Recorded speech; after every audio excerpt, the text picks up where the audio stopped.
هنتكلم النهارده عن الملك لير، بطولة يحيى الفخراني. المسرحية دي أنا حضرتها من 20 سنة وليا معاها ذكريات جميلة جدا. يحيى الفخراني كممثل على المسرح فهو نجم تراجيدي هيخليك تعيط وتنسى الأحداث وتنسى اللي أنت في مسرح وتعيش مع المسرحية والأحداث إن هي قصة حقيقية أو قصة كأنها بتدور قدامك. هي المسرحية بتدور فكرتها عن أب الملك لير اللي هو لير عنده 3 بنات، بيقرر ان هو في نهاية عمره ان هو يوزع ورثه على ال3 بنات. بعد ما بيوزع ورثه بيبدأ كل بنت تقول له التانية مش عايزاك، دي مش عايزاك، فبيبدأ يحس بغدر الأبناء. هي المسرحية عن عقوق الأبناء. الحقيقة يحيى الفخراني من ما قابلته ساعة المسرحية الأولانية من 20 سنة تقريبا أول عرض ليها، فهو كان بيقول يعني بيقول للناس الموجودة أو بيقول للحاضرين أنا حابب أعمل لير جدا، انا عندي النهارده 60 سنه اقدر اعمل المسرحيه دي لمده 20 سنه قدام، لاني هي بتحكي عن واحد اب كهل، فانا هقدر اقدمها لمده طويله جدا. فهو كان عنده النيه ديت. هو قدمها لحد دلوقتي في حدود 6 مرات. في ساعات توقف وعمل نصوص مسرحيه تانية، بس هو في خلال اخر 20 سنه تقريبا قدم الملك لير اكتر من 6 مرات، وهو تقريبا خلاص حفظ النص وحفظ الاداء. غير ان هو قدمها بعد كده على المسلسل كدراما اللي هو مسلسل دهشة، اللي هو كتبه له عبد الرحيم كمال. وهو المسلسل برضو بيحكي عن مسرحية لير بس عاملينها كمسلسل 30 حلقة. فهو يحيى الفخراني مش تدخل الأحداث، ده هو خلاص حفظ الأحداث وبقت الأحداث جزء منه، بقت الأحداث جزء مكمل لشخصيته وأدائه. الناس قاعدة على السوشيال ميديا تقول لك ان هو تشوف واحد عنده 80 سنة ماشي بعصاية وما يطلع على المسرح بيمشي لوحده بيمثل لوحده. ماشي، هو الادرينالين طبعا والطاقة، والانسان ما بيجي يعمل حاجة بيحبها بيكون مستمتع. يحيى الفخراني كنجم فهو نجم مسرحي تراجيديا، يعني من احسن الناس اللي عملت مسرحيات جادة في تاريخ يعني حاليا في الفتره الحاليه. طبعا كان زمان بقى عندك عبد الله غيث وحمدي غيث ويوسف وهبي وجورج ابيض زكي طليمات، ماشي، بس هو حاليا المقيم دلوقتي اللي عايش على المسرح او اللي بيقدم مسرح جاد حاليا مفيش تقريبا غير الفخراني. بقيه المسرح لا اما مسرح كوميدي لا اما مسرح او مش مسرح بقى، يعني ممكن نسميه مش مسرح زي مسرح مصر، ده سكتشات. فهو الوحيد اللي بيقدم النهارده مثلا بشكل محترف او بشكل الناس بتروح له بشكل جماهيري مسرح عالمي بيقدم رواية شكسبير. الحقيقة الملك لير مش أول مرة تتقدم في مصر، المسرحية دي طبعا اتقدمت أكتر من كتير جدا طبعا، واتقدمت على مستوى العالم مثلا ممكن في حدود 200 مرة و20 فيلم مثلا، أرقام رهيبة طبعا لأنها قصة إنسانية جدا جدا يعني. وهو كان يعني عملها مثلا جورج أبيض، عملها زكي طليمات، عملها يوسف وهبي، عملها الفخراني. وعلى فكره جورج ابيض يعني معلومه كده بما ان احنا يعني بنتكلم يعني بندردش مع بعض عن لير. جورج ابيض كان مسلم، دي معلومه أنا لسه عارفها السنه دي وفوجئت بيها ان جورج ابيض مش مسلم الديانه. وليه فيلم وحيد ظهر فيه مع انور وجدي لو انتوا عايزين تشوفوا جورج ابيض، وهو كان رائد المسرح التراجيدي في مصر، قدام مسرح بقى الكسار والريحاني وكده. يعني هو الجيل اللي قبل يعني هو الجيل اللي قبل يوسف وهبي، يعني يوسف وهبي تتلمذ على ايد جورج ابيض. وزكي طليمات اللي هو بتاع سوف تأتينا في ليلة، اللي هو بتاع سوف تأتينا في ليلة إلى خيماتي في ليلة مثل تلك الليلة، اللي هو بتاع فيلم صلاح الدين. طبعا ده كان أستاذ كبير في المسرح وفي اللغة العربية. وطبعا انتوا عارفين يحيى الفخراني ويوسف وهبي انتوا عارفينه طبعا. فدول الناس اللي قدمت لير قبل كده بشكل مشهور وبشكل علني يعني. وهي مسرحيه يعني يحيى الفخراني ليه راي في الموضوع دوت، وانا متفق معاه في الراي دوت، وناس كتير متفقه معاه في الراي ده.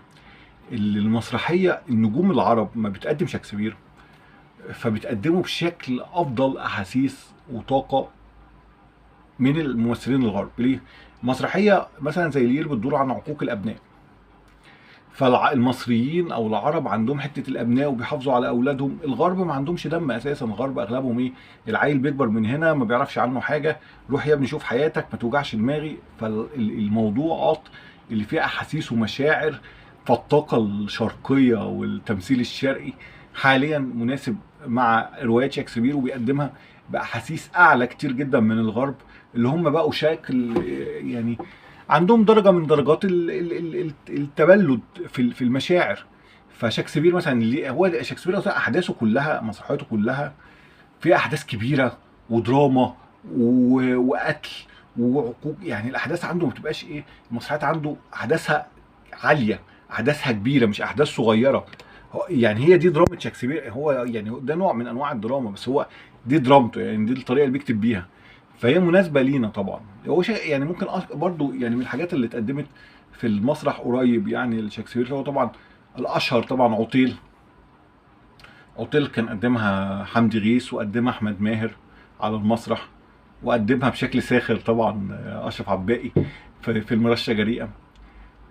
هاملت قدمها فتحي عبد الوهاب قريب، يعني من 10 سنين كان قدمها فتحي عبد الوهاب، قدمها صبحي، محمد صبحي في اول نص مسرحي ليه، وكان نص ناجح جدا هاملت. والحقيقه صبحي على المسرح اجاد دور هاملت بشكل طرش شديد.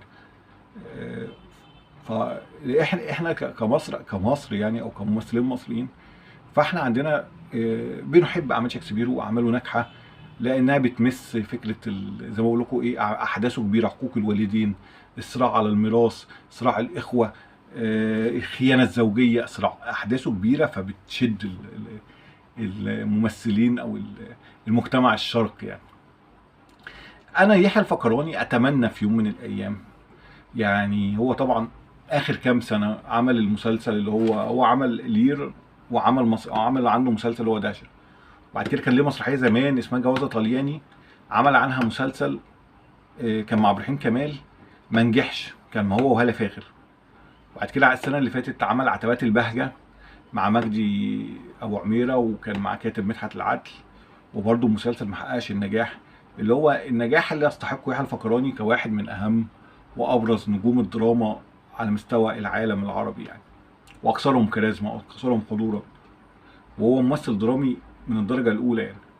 فانا يعني عندي مشكله مع الجيل دوت، يعني مثلا فريد شوقي مع عبقريته مع ابداعه، فهو قدم مثلا مع الفخراني خرج ولم يعد، تمام، قدم مع عادل امام الغول، قدم مع يوسف منصور اخر فيلم الشرس، قدم مع صبحي، قدم مع صلاح السعداني، مع نور الشريف، مع عادل امام. ان فريد شوقي في وقت من الاوقات كان بيحتضن كل الشباب وبيمثل معاهم وبيبدعوا، بيعمل حاجات ادوار بطوله لوحده وبيعمل ادوار بطوله تانية. الفخراني حاليا مع التطور الكبير جدا في الدراما، ما هو بيعتمد على ناس او كتاب او ادباء او مخرجين او فريق عمل مش مواكبين العصر ده. انا النهارده مثلا اهو مثلا في السن بتاعنا ده، وانا مش قادر اواكب العصر، مش قادر اواكب التطور الكبير اللي موجود في التكنولوجيا والدراما والاحداث. فهو محتاج ان هو يرجع خطوه لورا، يقدم بطوله مشتركه مع نجوم تانية، وهيكون اضافه كبيره جدا للاعمال، ولن يعني مش هتقل قيمته ولا بالعكس قيمته هتزيد وشعبيته هتزيد. لان احنا بجد يعني انا نفسي اشوف مسلسل حلو للفخراني، نفسي اشوف مسلسل حلو تاني زي زيزينيا، زي اوبرا عايده، ليالي الحلميه، الشيخ العرب همام، الخواجه عبد القادر. مش عارف يعني الفخراني ليه مسلسلات كبيره كتير جدا، اقول اله، مسلسل لا، مسلسلات كتيره جدا حلوه. الفخراني ممثل تلفزيوني من الدرجه الاولى. فانا وحشني جدا الفخراني، واتمنى زي ما هو رجع للمسرح تاني وزي ما قدر يعمل مسرحيه لير ان هو يرجع للدراما، حتى لو مش هيرجع بادوار كبيره، يرجع بادوار كبيره في الاهميه، ومش لازم تبقى كبيره في الحجم، لان هو طبعا السن دلوقتي مش هيمكن، يعني السن، ظروف السن مش هتمكنه ان هو يقوم ببطوله مسلسل كبير 30 حلقه مع الاجيال الجديده، مع الشعبيه الجديده، مع الناس الجديده. فهو يكون متواجد، لان هو فعلا يعني التلفزيون وحش يحيى الفخراني، واحنا اتربينا على مسلسلات يحيى الفخراني.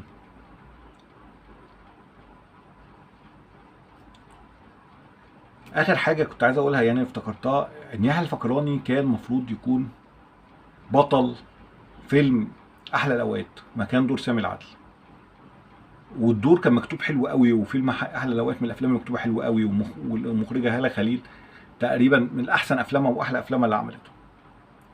ويحيى الفخراني انسحب من الفيلم ده. اظن لو يحيى الفخراني كان عامل الفيلم ده كان هيبقى اضافه ليه، وهو انسحب من الفيلم دوت لانه هو حس ان الفيلم بطوله حنان ترك.